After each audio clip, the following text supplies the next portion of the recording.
রাজ্যের অন্যতম আলোচিত জনকল্যাণমূলক প্রকল্প অন্নপূর্ণা যোজনার সামনে এলো নতুন আপডেট। আগামীকাল অর্থাৎ 1 আগস্ট থেকে শুরু হচ্ছে নতুন মাস, আর তার আগেই বহু উপভোক্তার মনে একটাই প্রশ্ন, আগস্ট মাসে কারা এই প্রকল্পের আওতায় ৩,০০০ টাকা করে পাবেন। ইতিমধ্যেই রাজ্য সরকারের তরফে স্পষ্ট করা হয়েছে শুধুমাত্র যোগ্য আবেদনকারীদেরই এবার ভাতার টাকা দেওয়া হবে। সেই সঙ্গে নতুন করে বহু মহিলার নামও এই প্রকল্পের অন্তর্ভুক্ত হতে পারে বলে ইঙ্গিত মিলেছে। বিজেপি সরকার ক্ষমতায় আসার আগে নির্বাচনী ইস্তেহারে প্রতিশ্রুতি দেওয়া হয়েছিল 25 থেকে 60 বছর বয়সী মহিলাদের মাসে মাসে ৩,০০০ টাকা করে আর্থিক সহায়তা দেওয়া হবে। সেই প্রতিশ্রুতি বাস্তবায়নের লক্ষ্যে চালু করা হলো অন্নপূর্ণা যোজনা।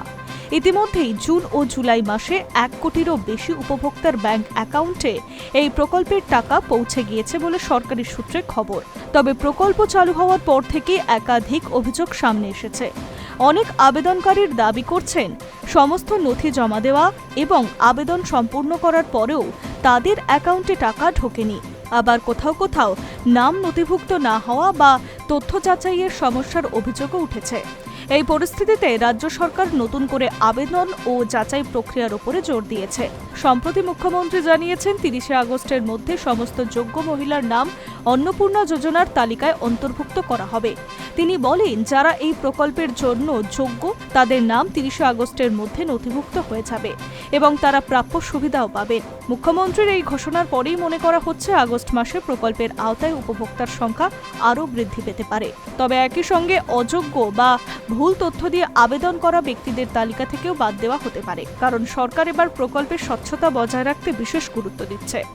সরকারি সূত্রে জানা গিয়েছে, আবেদনপত্রের তথ্য বা জমা দেওয়া নথিগুলি খুঁটিয়ে যাচাই করা হচ্ছে। বয়স, বাসস্থান, পারিবারিক আর্থিক অবস্থা এবং অন্যান্য নির্ধারিত শর্ত পূরণ করলেই আবেদনকারী ভাতা পাওয়ার যোগ্য বলে বিবেচিত হবে। যাদের নথিতে কোনো অসঙ্গতি পাওয়া যাবে তাদের আবেদন বাতিল হওয়ার সম্ভাবনা রয়েছে।